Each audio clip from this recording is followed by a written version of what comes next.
Soat millari yarim tundan o'tgan edi, lekin ko'zlarimga uyqu kelmasdi. Shiftga tikilib yotardim, yuragim esa ko'krak qafasimni yorib chiqqudek urardi. Hamyoq tinch. Lekin mening ichimda to'fon bor.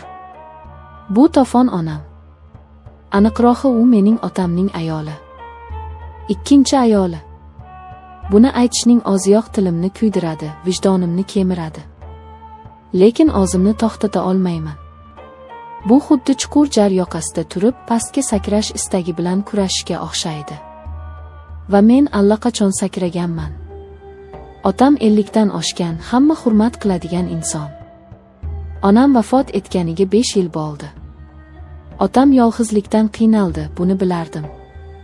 Uylanishiga qarshi bo'lmadim, aksincha, yonida suyanchiq bo'lsa, ko'nglim tinch bo'ladi deb o'yladim.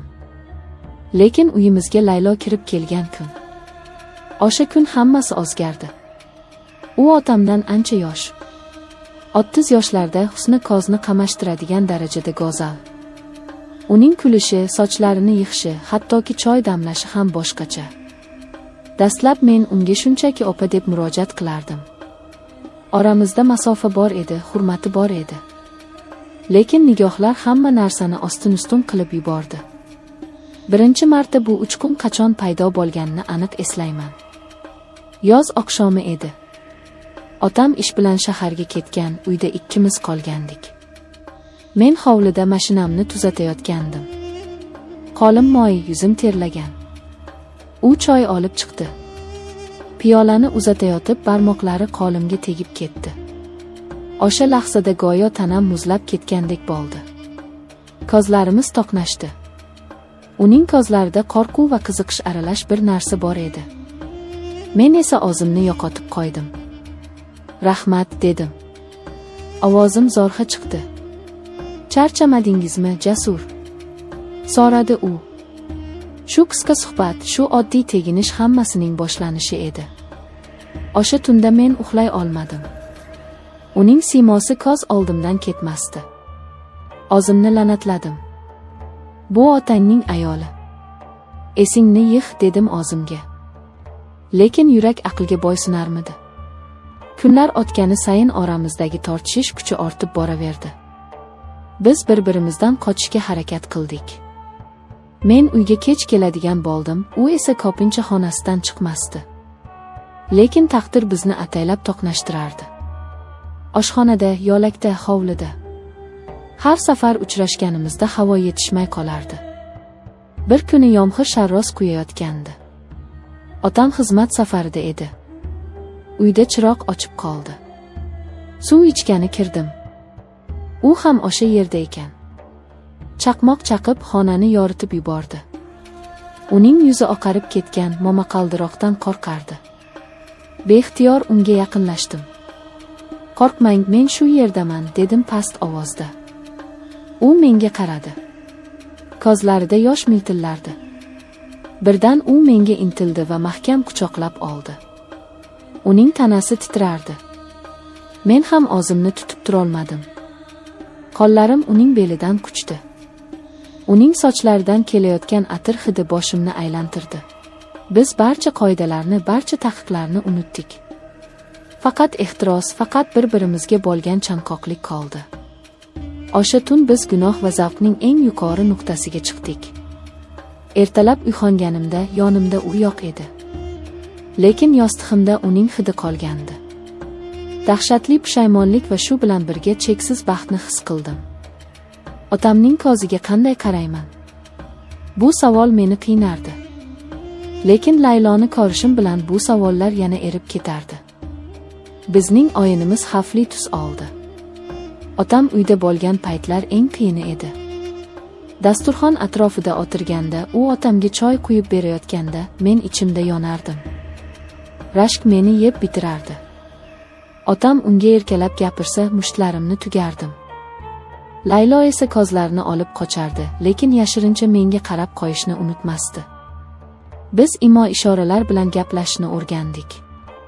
Kichik bir tabassum, qo'lning sochga tegishi, bularning bari biz uchun maxfiy kodlar edi. Ba'zan tunda hamma uxlaganda men sekingina uning xonasi tomon yurardim.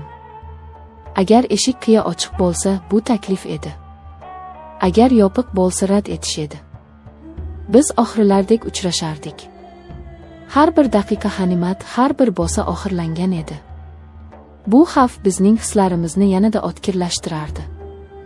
Go'yo ertaga dunyo tugaydigan u biz bugun yashab qolishimiz kerakdek. Laylo ba'zan yig'lardi. Biz dozoqqa tushamiz, Jasur, derdi u mening ko'ksimga bosh qo'yib. Otang juda yaxshi inson. Biz unga xiyonat qilyapmiz. Bilaman, derdim men uning sochlarini silab. Lekin seni sevaman. Sensiz yashay olmayman. Bu sevgi emas, bu jinnilik, derdi u xo'rsinib. Bu qachondir tugaydi. Fosh bo'lamiz. U haq edi. Bu abadiy davom eta olmasdi. Sirli narsalar har doim oshkor bo'ladi. Qo'shnilar, qarindoshlar. Kimdir baribir nimadir sezishi mumkin edi. Lekin men kelajak haqida o'ylashni istamasdim. Men faqat hozirgi lahza bilan yashardim. Bir kuni otam kutilmaganda ishdan erta qaytdi. Biz mehmonxonada edik.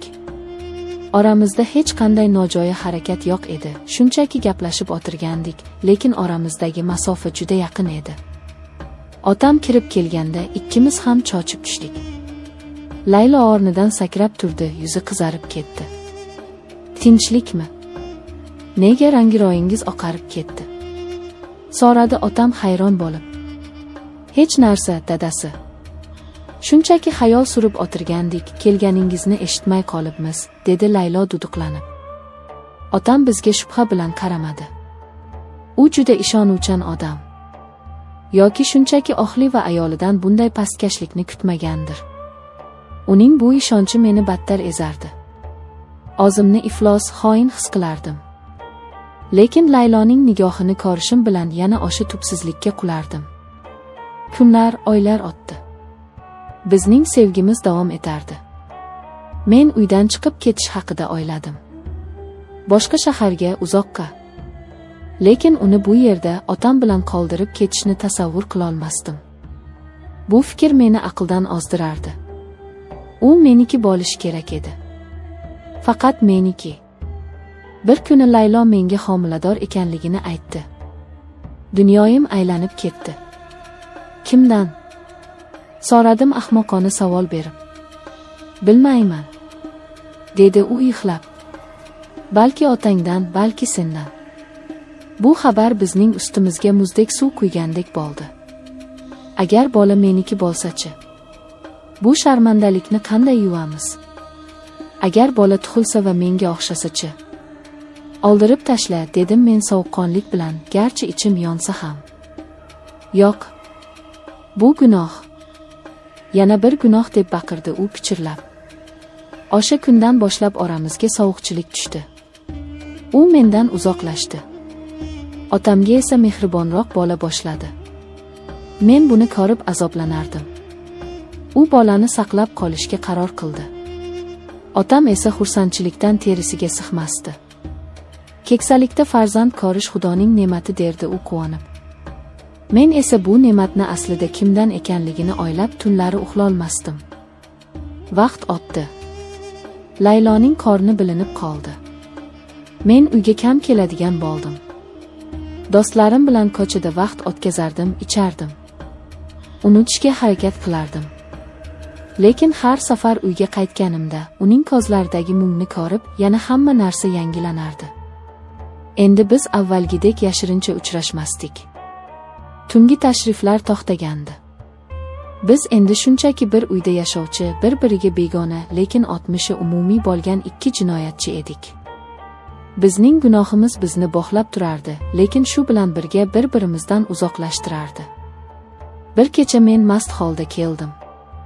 Otam uxlab yotgan edi. Laylo oshxonada choy ichib o'tirgan ekan. Meni ko'rib qo'rqib ketdi.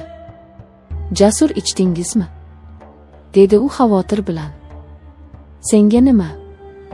Dedim qo'pol ohangda. Sen endi otamning vafodor xotinisan-ku. Mening kimligimni unutdingmi? Uning ko'zlaridan yosh oqdi. Men hech qachon unutmayman, Jasur. Lekin biz xato qildik. Juda katta xato. Endi esa buning uchun tovon to'layapmiz. Iltimos, meni tinch qo'y. Bolamni oylashim kerak. Men unga yaqinlashdim. Uning bortib chiqqan qorniga qo'limni qo'ymoqchi bo'ldim, lekin u o'zini olib qochdi. Tegma, dedi u qat'iy. Bu mening bolam bo'lishi mumkin, dedim tishlarimni hijirlatib. Yo'q, bu otangning bolasi. Shunday deb hisoblashimiz kerak. Boshqa yo'l yo'q. Men stulga o'tirib qoldim va boshimni changalladim. U haq edi. Boshqa yo'l yo'q edi. Biz o'z qilmishimizning asiriga aylangandik. Bu sir men bilan go'rga ketadi. Hozir men o'z xonamda o'tiribman. Hovlida sukunat. Faqat uzoqdan itlarning hurishi eshitiladi. Laylo va otam o'z yotoqxonalarida. Men esa yolg'izman. Bu sevgi edimi yoki shunchaki ehtiros? Bilmayman. Faqat shuni bilamanki, bu olov meni kuydirib kul qildi. Va men bu kuldan qayta tiklana olarmikanman, buni vaqt ko'rsatadi. Balki bir kun kelib men uydan butunlay ketarman, o'z hayotimni qurarman. Lekin yuragimning bir chekkasida har doim Layloning ismi, uning hidlari va o'sha yomg'irli tundagi gunohkor baxtimiz yashaydi. Bu mening la'natim va shu bilan birga eng shirin xotiram bo'lib qoladi.